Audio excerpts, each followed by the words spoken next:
So are you considering locking your hair? But do you have an idea what locks are about? Do you already have locks but you don't like the way they are turning out? So you are considering locking your hair, but you are not so sure yet. Yeah? My name is Akua. I am the CEO of Akua Locks and Natural Hair Spa, and I want to use this opportunity to educate you concerning dreadlocks. Now, dreadlocks is one of the many hairstyles that are available to women and men. You can rock your hair in a pixie cut, in a perm hair, in braids, in cornrow, and all that. And you can also consider having locks. Locks can be permanent and can be temporal. Now, temporal locks are locks that are mimicking the pattern of permanent locks with the help of an extension. It means that you can have temporal locks by using an extension to create an illusion or to create a look-alike of how natural locks are. But it's an option available to you, especially when you're not so sure if you want to have that permanent commitment. You can consider dread extension or temporal locks or faux locks. Now, to have permanent locks, it means that you have natural hair, a hair that is above 2 inches, a hair that we can hold at the tip of our finger nails, something we can hold. Also, you are ready to rock it as long as you can. And you have researched about it. Now, I've seen a lot of people starting locks and they come back and undo them because 1, they did not research enough. 2, they did not know the sizes they want. 3, the hair texture and the sizes are not helping. So before you lock your hair, these are the factors you need to consider. 1, the texture of your hair. Do you have a 4C, a 4A? What is the texture of it? Let me break it down without using technical terms like is your hair very coarse or they are loose? Do you experience a lot of shrinkage?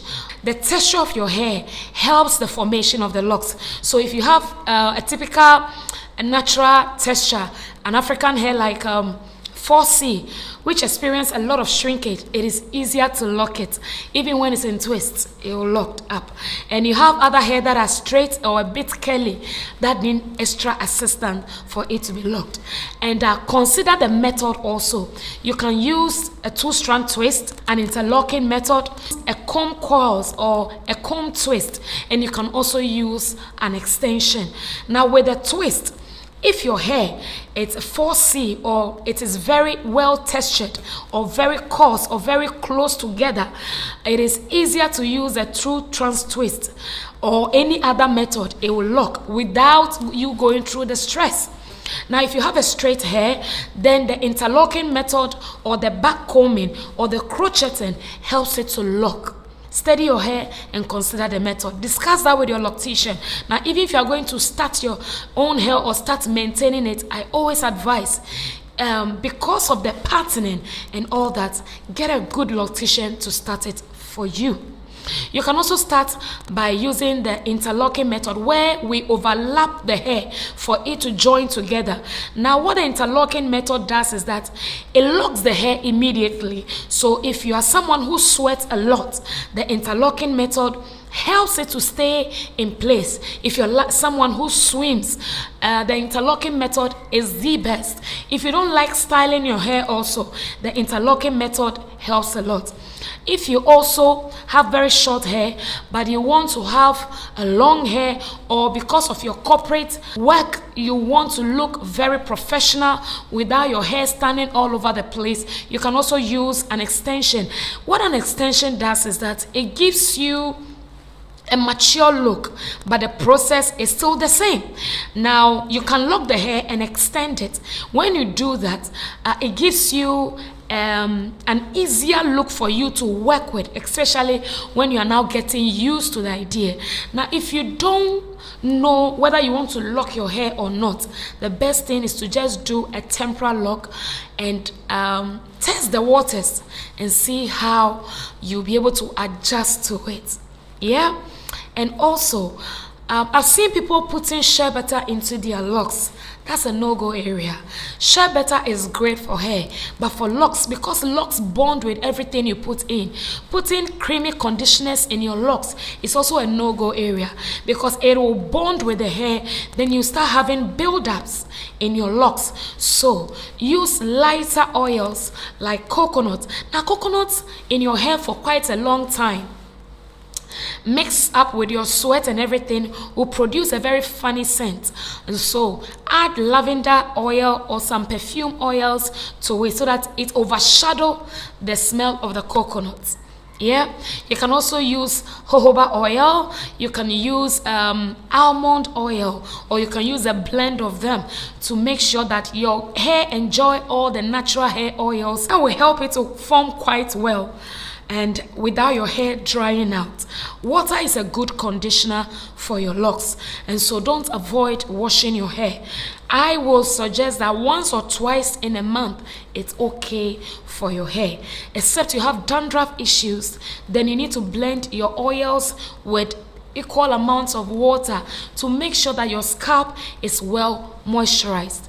If you are locking your hair, research, get the right size that you want. Now I want to talk about the sizing of locks. Sizing is very paramount depending on what you want. Now I've seen people take a picture of already locked hair, send it to a salon, and because the people that are locking the hair are not very good with it, they try to give you the same size that the person that you are carrying their picture have. The truth of it is that what you'll be walking out from the salon the first day won't be the same size after 6 months to a year, because locks mature, lock bad together, and locks puffs up a bit with the size. So if you want micro or sister locks, it has to be extra tinier. If you want lady locks like I have, which is not tiny and which is not big also, then you need to have the right size. But then let me also encourage you, the first day you lock your locks, wow, I like the way it rhymes. The first day you have locks or you have it done, it always look as if that's not what you wanted, because it will be tiny, it will look dangling and curly and not well defined. But lock is a process. Having locks is a process, and so go through the system of it from baby stage to teenage stage to mid-teenage. It means that it's not locked, but it's also not unlocked. Mature locks where you have it all smooth and all that. So you'll go through all the system, but the future is bright, so endure it. And also I would like to address many issues concerning locks. I want to be able to address them, so please, you can leave your comments below with every question you want me to address. I'll pile them up and I'll also make a video and address it. And I've just put up a YouTube channel called Akua Locks, and you can just check it out and subscribe, because I'll be putting more videos there, and I'll be teaching also how to lock hair, how to maintain them also there. So do well and check it out. I'm sure it will be of great help to you. Let me know what you think about locks. Let me know what you think about locks. Today I don't want to deal with the religious aspect of it. Probably that will be my next video, to talk about the religious beliefs and the misconceptions around it. Thank you very much for your time, and check this page for more updates. Have a beautiful day.